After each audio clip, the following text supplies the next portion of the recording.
2026 നിയമസഭാ തെരഞ്ഞെടുപ്പിൽ CPIക്ക് നൽകുന്ന സീറ്റുകൾ വെട്ടിച്ചുരുക്കാനാണ് LDFിന്റെ തീരുമാനം.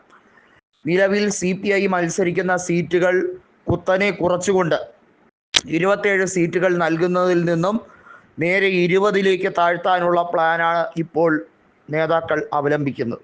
LDF കൺവീനർ കൃത്യമായും ചില നീക്കങ്ങൾ ഇതുമായി ബന്ധപ്പെട്ട സൂചന എന്നോണം നൽകിയിട്ടുണ്ട്. നമുക്കറിയാം, CPIഎമ്മിനെ സംബന്ധിച്ചിടത്തോളം, ഇപ്പോൾ പിണറായി വിജയനെ സംബന്ധിച്ചിടത്തോളം, അദ്ദേഹത്തിൻ്റെ മരുമകൻ മുഹമ്മദ് റിയാസിനെ സംബന്ധിച്ചിടത്തോളം CPIയെ പരമാവധി ഒതുക്കുക എന്നുള്ള നിലപാടിലേക്ക് അവർ തുടരുകയാണ്. അതായത് മറ്റുള്ള ഘടകകക്ഷികൾക്ക് കൂടുതൽ പ്രാധാന്യം നൽകിയാലും CPIക്ക് അത്ര വേണ്ട എന്നുള്ള നിഗമനത്തിലേക്കാണ്. CPIക്ക് ഇത്തവണ 4ാം മന്ത്രിസ്ഥാനം കൊടുക്കുന്നത് പോലും CPI അവർ വാശി പിടിച്ച് വാങ്ങിച്ചെടുത്തതാണ്. അതിനകത്ത് തന്നെ വനം വകുപ്പ്, ഹൗസിംഗ് തുടങ്ങിയ CPIക്ക് സ്ഥിരമായി നൽകുന്ന വകുപ്പുകൾ പോലും ഇത്തവണ നൽകിയിട്ടില്ല. അത് പകരം AK ശശീന്ദ്രനാണ് നൽകിയത്. അതിനെതിരെ വലിയ രൂക്ഷമായിട്ടുള്ള പ്രതിഷേധം CPIയിൽ തന്നെ ഉടലെടുത്തതാണ്. പ്രത്യേകിച്ചും CPIക്ക് സ്ഥിരമായി കൊടുക്കുന്ന വകുപ്പുകൾ എന്ന് പറയുന്നത് സിവിൽ സപ്ലൈസ് ഉൾപ്പെടെ, അതുപോലെ തന്നെ റവന്യൂ വകുപ്പും ഒക്കെ CPIയുടെ വകുപ്പുകളാണ്. എന്നാൽ ഇത്തവണ 4ാമത് മന്ത്രിയായി ചിഞ്ചുറാണിക്ക് കൊടുത്തത് ക്ഷീരവികസനം, അതുപോലുള്ള വകുപ്പുകളാണ്. ഡയറി ഫാമിംഗ്, ഇതൊക്കെ ഒരു വകുപ്പ് മന്ത്രിക്ക് കൊടുക്കുന്ന ചില സബ് ഡിപ്പാർട്ട്മെൻറ്റുകളാണ്. ഇതൊക്കെയാണ് CPIയെ അവഹേളിക്കാൻ പരമാവധി CPIഎം ഉപയോഗിക്കുന്ന തന്ത്രമെന്ന് കൃത്യമായി CPIയുടെ സംസ്ഥാന കൗൺസിൽ യോഗത്തിൽ വന്ന ആക്ഷേപമാണ്. ഇതിനെതിരെ വലിയ തോതിൽ ഇടതുപക്ഷത്ത് പ്രതിഷേധം ഉയരുന്ന സാഹചര്യവും ഉണ്ടായി.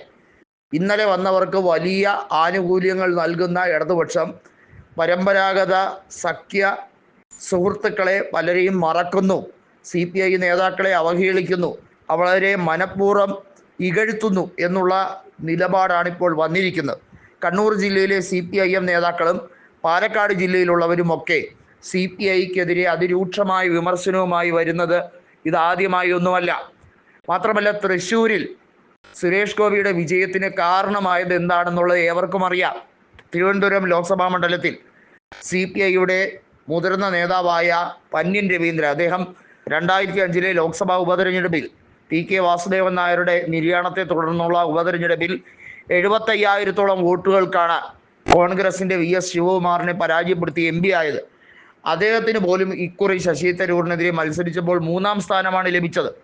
എന്നാൽ വലിയ സീസൺഡ് പൊളിറ്റീഷ്യനൊന്നുമല്ലാത്ത രാജീവ് ചന്ദ്രശേഖരൻ ശശി തരൂരിനെതിരെ മികച്ച പ്രകടനം കാഴ്ചവെച്ചു എന്ന് പറയുമ്പോൾ തന്നെ CPIഎം വോട്ടുകൾ എങ്ങോട്ടാണ് പോയത് എന്നുള്ളത് വളരെ വ്യക്തമാണ് എന്നുള്ളതും CPI വിമർശനപൂർവ്വം പറയുന്ന ഒരു കാര്യമാണ്.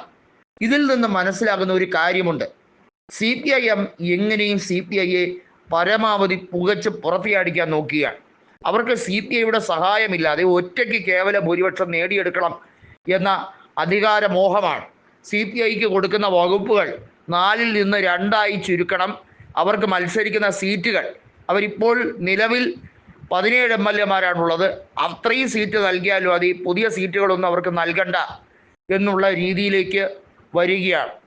ഇതൊക്കെ എത്രമാത്രം അനുയോജ്യമാകുമെന്നുള്ളത് കാത്തിരുന്ന് കാണണം.